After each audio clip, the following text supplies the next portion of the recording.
Gravitation ഫിസിക്സിൽ ഗവേഷണ പ്രബന്ധം അവതരിപ്പിച്ച് അമേരിക്കയിലെ ജോർജ് മേസൺ യൂണിവേഴ്സിറ്റിയിൽ നിന്ന് സ്കോളർഷിപ്പ് നേടിയിരിക്കുകയാണ് കോഴിക്കോട് താമരശ്ശേരിയിലെ ഒരു 13 വയസ്സുകാരൻ.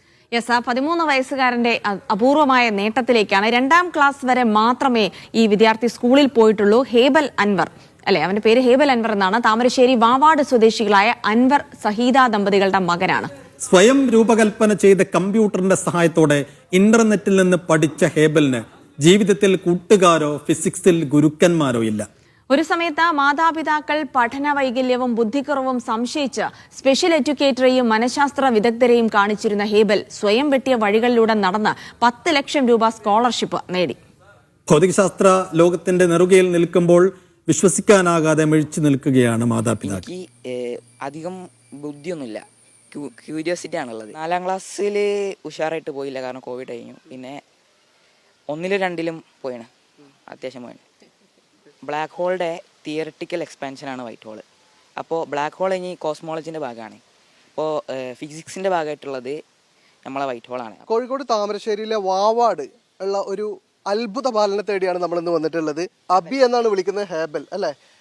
എന്താണ് ഇപ്പോൾ ജോർജ് മേസൺ യൂണിവേഴ്സിറ്റിയിൽ നിന്ന് സ്കോളർഷിപ്പ് കിട്ടിയിട്ടുണ്ട്, ആ പ്രബന്ധം എന്തായിരുന്നു? അത് വൈറ്റ് ഹോൾസ് എന്ന് പറഞ്ഞൊരു സാധനമുണ്ട്. അപ്പോൾ അതിനാണ് കിട്ടിയത്. വൈറ്റ് ഹോൾസ് എന്ന് പറഞ്ഞാൽ ബ്ലാക്ക് ഹോൾ എന്താ പറയുക നിങ്ങൾക്ക്, ബ്ലാക്ക് ഹോളിൻ്റെ തിയററ്റിക്കൽ എക്സ്പാൻഷനാണ് വൈറ്റ് ഹോള്. അപ്പോൾ ബ്ലാക്ക് ഹോൾ ഇനി കോസ്മോളജിൻ്റെ ഭാഗമാണ്. അപ്പോൾ ഫിസിക്സിൻ്റെ ഭാഗമായിട്ടുള്ളത് നമ്മളെ വൈറ്റ് ഹോളാണ്. സിമെട്രി എന്ന് പറയുന്ന സാധനമല്ലേ, അപ്പോൾ എന്ത് സിമെട്രിക്കലാണോ അതൊക്കെ എനിക്കിഷ്ടമാണ്.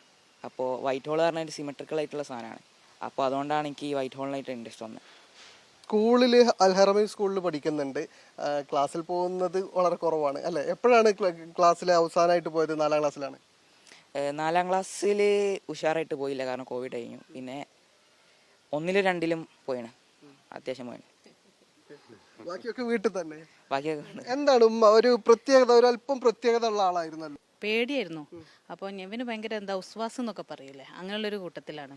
അപ്പോൾ അവൻ മോനെ ആദ്യം പഠിച്ചത് +ൻ്റെ ഓമശ്ശേരിയാണ്. അപ്പോൾ അവിടുത്തെ ക്ലിനിക്കൽ സൈക്കോളജിസ്റ്റിനെ മുഹമ്മദ് അലി സാറ് ഞാൻ കണ്ടിട്ടുണ്ടായിരുന്നു. ഒരുപാട് വട്ടം ഞാൻ കൗൺസിലിംഗ് ചെയ്തിട്ടുണ്ട്. അപ്പം എന്താണ് എന്നുള്ളത് നമുക്കൊരു ഐഡിയ ഇല്ലായിരുന്നു, ഇവൻ എന്താണ് ഇങ്ങനെയെന്നുള്ളത്. പക്ഷേ ഞാൻ വിചാരിച്ചത് ഇവന് ഭയങ്കര ബാക്കോട്ടാണ്. കാരണം ഞാൻ എല്ലാ വർഷവും സാറെ കയ്യും കാലും പിടിച്ചിട്ട് സാർ ഒന്ന് പാസ് ഔട്ട് ആക്കണം, എൻ്റെ മോന് അറ്റൻഡൻസ് ഇല്ല, അങ്ങനെ പറയാനാണ് ഞാൻ ഇതുവരെ സ്കൂളിൽ പോയത്. കഴിഞ്ഞ പ്രാവശ്യം മാത്രമാണ് ഞാൻ തലയുയർത്തി ഞാൻ സ്കൂളിൽ പോയത്. അതെ അതെ, ഞാൻ പിന്നെ അവന് സ്കൂളിൽ പോകാതെ വീട്ടിലിരിക്കുന്ന സമയത്ത് പിന്നെ ഒരുപാട് പ്രഷർ കൊടുക്കാറുണ്ടായിരുന്നു. പക്ഷേ അവന് അവൻ്റെതായ രീതിയിൽ മാത്രമേ നിൽക്കുള്ളൂ. 4-5 മാസം മുന്നേ ഉപ്പ അവനെ വഴക്ക് പറഞ്ഞപ്പോൾ എന്നോട് വന്ന് പറഞ്ഞ് എനിക്ക് എൻ്റെതായ ചില കഴിവുകളുണ്ട്, അത് ഞാൻ നിങ്ങളോട് പറഞ്ഞിട്ടില്ല. അപ്പം ഞാൻ ഉപ്പനോട് പറഞ്ഞു മോനിങ്ങനെ പറഞ്ഞിട്ടുണ്ട്. അപ്പം എന്നോട് അതൊക്കെ വെറുതെ പറയാണ്, അങ്ങനെ ഒരു സംഭവമേ ഓനില്ല എന്ന് പറഞ്ഞതാണ്. പിന്നെ ഇപ്പോൾ അത് അടുത്ത കാലത്താണ്, അതായത് ഇപ്പോൾ ഒരു മാസം മുന്നേ ആണ് ഞങ്ങൾ ഇതേപോലെ ഇവിടെ ഒന്ന് പുറത്ത് പോകാൻ നിൽക്കുമ്പോൾ എന്നോട് പറഞ്ഞു എനിക്കിന്ന് ഇങ്ങനെ ഒരു വീഡിയോ കോൾ വഴി ഒരു ഇൻ്റർവ്യൂ ഉണ്ട്, ഞാൻ യൂണിവേഴ്സിറ്റിയിൽ നിന്ന് ഇന്ത്യൻ്റെ റീജിയണൽ ഹെഡുമായിട്ടാണെന്ന് പറഞ്ഞു. എന്നിട്ടും ഞങ്ങൾ മോൻ്റെ കൂടെ ഇരുന്നിട്ടില്ല. ഞങ്ങൾ വിചാരിച്ചത് വെറുതെ പറയാം. ഈ ഇൻ്റർവ്യൂ അറ്റൻഡ് ചെയ്തതെന്ന് പറഞ്ഞാൽ ഞങ്ങൾ പോവുകയാണ് ചെയ്തത്.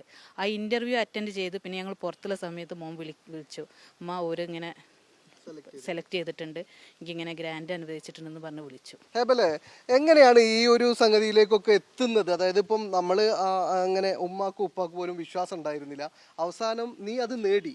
അപ്പോൾ ഇപ്പോഴും നിന്റെ വഴിയിൽ നീ ഇങ്ങനെ കാലെടുത്ത് വെച്ചിട്ടേ ഉള്ളൂ, ഇനി ഒരുപാട് ദൂരം പോകാണ്ടെന്ന് തോന്നുന്നുണ്ടോ? കുറേ ദൂരം പോകണ്ടേ, കാരണം പഠിക്കുന്നതിൽ ഏറ്റവും വലിയ കുഴപ്പമെന്ന് പറഞ്ഞാൽ ഫിസിക്സ് വലിയതായിട്ട് വളർന്നു വന്ന്.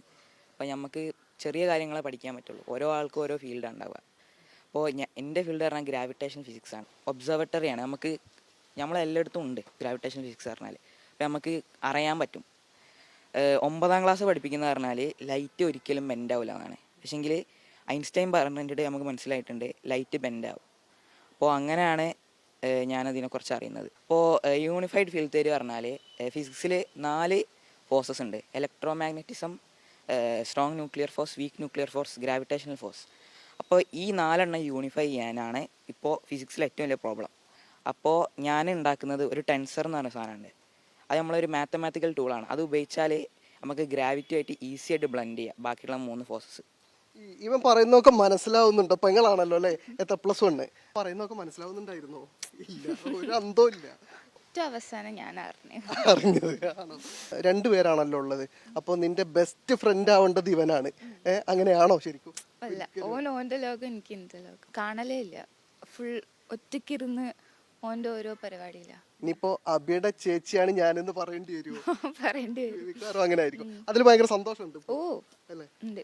ആദ്യം എന്തായാലും ഇവനിങ്ങനെ കമ്പനിക്കൊന്നും വരാത്തതുകൊണ്ട് വലിയ പ്രയാസമൊക്കെ ഉണ്ടായിരുന്നു. പക്ഷെ ഇപ്പോൾ അനിയൻ ഇത്രയും വലിയ ഒരു ജീനിയസ് അല്ലെങ്കിൽ അങ്ങനെ ഒരു നേട്ടത്തിലേക്കാണ് പോകുന്നതെന്ന് കേൾക്കുമ്പോൾ നല്ല സന്തോഷമുണ്ട്. നിറഞ്ഞ സന്തോഷത്തിലാണ്. ഇതുപോലെ സ്പെഷ്യാലിറ്റീസ് ഉള്ള ആളുകളൊക്കെ വേറെയും ഉണ്ടാവും ചിലപ്പോൾ, അല്ലേ? ആ ആളുകളോടൊക്കെ എന്താണ് അബിക്ക് പറയാനുള്ളത്? പ്രത്യേകിച്ചൊന്നും പറയാനില്ല. പക്ഷേ ഇതിൽ ഏറ്റവും മെയിനായിട്ടുള്ള സംഭവം ഫോക്കസ് ഒരിക്കലും ലൂസ് ചെയ്യരുത്. അപ്പോൾ ഞാൻ എൻ്റെ പേപ്പറിലൊരു 5 ആഴ്ച വർക്ക് ചെയ്തിട്ടുണ്ടാവും. അപ്പോൾ ഈ വർക്ക് ചെയ്ത 5 ആഴ്ചയിൽ ഞാൻ കുറേ വട്ടം നിർത്താൻ നോക്കിയാണ്. കാരണം ഭയങ്കര ടഫായി. അപ്പോൾ ഒരിക്കലും നിർത്തരുത്. നിർത്തിയാലാണ് പിന്നെ ആരും അറിയാണ്ട് പോവുക. എന്തായാലും അബി ഭാവി കേരളത്തിനും ഇന്ത്യക്കും ഒക്കെ വലിയ മുതൽക്കൂട്ടാവും എന്നാണ് ഇപ്പോൾ നമ്മൾ മനസ്സിലാക്കുന്നത്. ക്യാമറ പേഴ്സൺ മുഷ്താഖിനൊപ്പം ടി അനീസ് അലി, മീഡിയ 1 കോഴിക്കോട്. സെഫു, നമുക്ക് അത്ര ഒരു പിടിയില്ലാത്ത ഏരിയയാണ് ഗ്രാവിറ്റേഷൻ ഫിസിക്സ്. അതിനപ്പുറത്തേക്ക് ഗ്രേറ്റ് അച്ചീവ്മെന്റ് എന്ന് വെച്ചാൽ നമ്മൾ ഒരാളെയും എഴുതി തള്ളരുത് എന്നുള്ള ഒരു മുൻധാരണയോടുകൂടി ഒരാളെയും കാണരുത് എന്നതിന്റെ ഈ ദിവസത്തെ ഏറ്റവും വലിയ പ്രചോദനമാണ് ഹേബൽ. അത് തെളിയിച്ചിരിക്കുന്നു. ജീവിതത്തിൽ എല്ലാവർക്കും പ്രചോദനമായി മാതൃകയായി ഹേബൽ ഇതാ ഞാൻ ഇവിടെ ഉണ്ടെന്ന് കാണിച്ചു തന്നിരിക്കുകയാണ്. ഹേബലിന് എല്ലാവിധ ആശംസകളും ന്യൂസ് മോർണിംഗിന്.